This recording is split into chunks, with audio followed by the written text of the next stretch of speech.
Law of motion का है।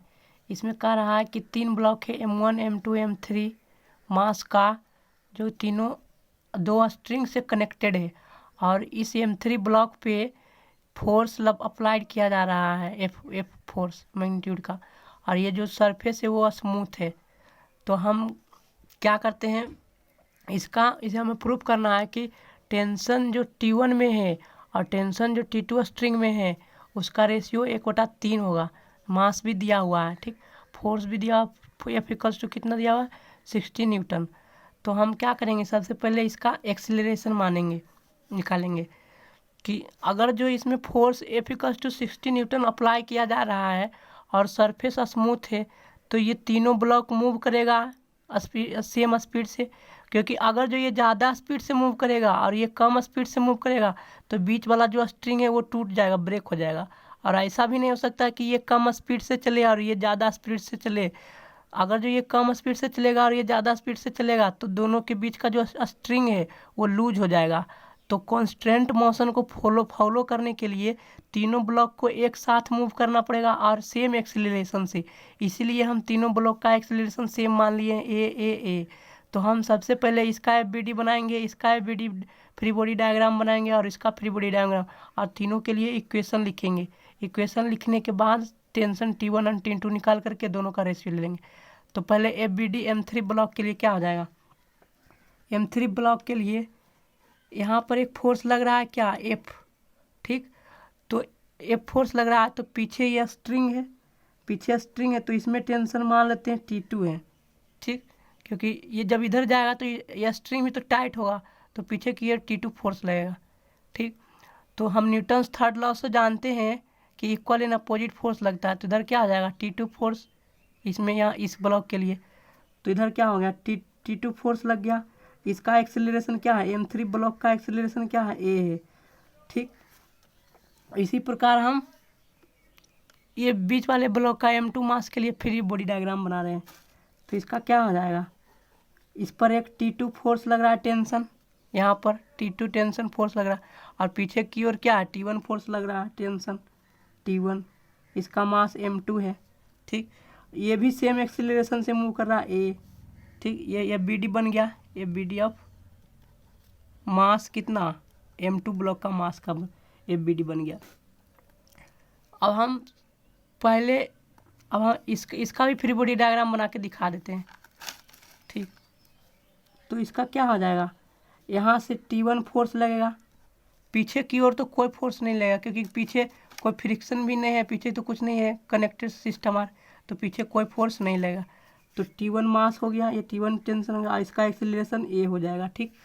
अब हम तीनों के लिए इक्वेशन लिखते हैं, Newton's law of third motion, Newton second law, इसके लिए लिखते हैं कि नेट फोर्स राइट डायरेक्शन में, क्योंकि इसका एक्सीलरेशन राइट डायरेक्शन में है, तो net force in the right direction minus net force in the backward direction equals to mass into acceleration. तो क्या हो जाएगा, net force equals to mass into acceleration. तो क्या होगा, F माइनस इधर पीछे वाला टेंशन T2 को माइनस कर देंगे, बराबर मास कितना है इस ब्लॉक का M3, तो M3 इंटू एक्सीलरेशन A, ठीक। ये इक्वेशन नंबर मेरा 1 हो गया। इसीलिए आप दूसरा इक्वेशन लिखते हैं इस ब्लॉक M2 ब्लॉक से, तो इसका net force into acceleration, net force क्या होगा T2 minus T1 into mass into acceleration. तो क्या आ जाएगा, T2 minus T1 equals to mass कितना है ब्लॉक का M2 इंटू एक्सीलरेशन A। ये इक्वेशन नंबर 2 हो गया। इसी प्रकार तीसरा ब्लॉक का इक्वेशन क्या हो जाएगा, T1 force net force into mass into acceleration, क्या होता है T1 इक्वल्स टू क्या होगा, मास into acceleration M1 into A, equation number 3, ठीक। अब हम क्या करते हैं, तीनों इक्वेशन को जोड़ देते हैं, equation 1 plus equation 2 plus equation 3। जब हम तीनों इक्वेशन को जोड़ देंगे तो ये इससे साथ कैंसिल हो जाएगा, ये इसके साथ कैंसिल हो जाएगा, तो सिर्फ F बचेगा। तो F इक्वल्स टू इधर क्या आ जाएगा, इस तीनों को जोड़ रहे हैं तो एक्सीलरेशन तीनों कॉमन हो जाएगा A और मास तीनों जुड़ जाएगा, तो M1 plus M2 plus M3 into acceleration A। तो यहाँ से हम एक्सीलरेशन निकाल लेंगे, यहाँ से एक्सीलरेशन क्या आ जाएगा, F by M1 plus M2 plus M3 ठीक, मास एफ फोर्स दिया हुआ है 60 न्यूटन और इसका मास कितना दिया हुआ है, m1 का दिया हुआ मास 10 किलोग्राम क्वेश्चन में। m1 का मास दिया हुआ है 10 किलोग्राम, m2 का 20 किलोग्राम, m3 का 30 किलोग्राम।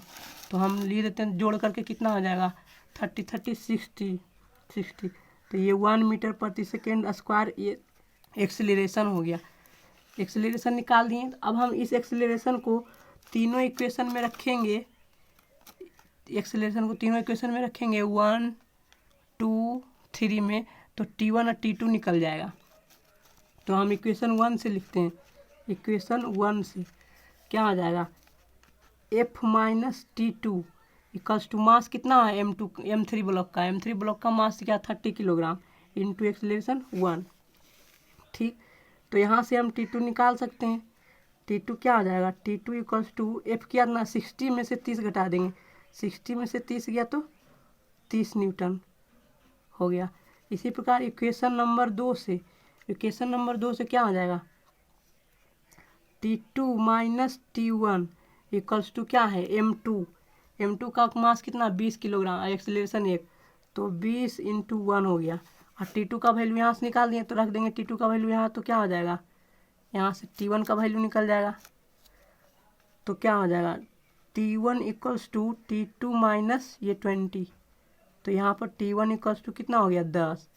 तो दोनों का रेशियो ले लेते हैं, T2 और T1 का रेशियो क्या हो जाएगा T1 बटे T2। T1 कितना है 10 न्यूटन और T2 कितना है 30 न्यूटन।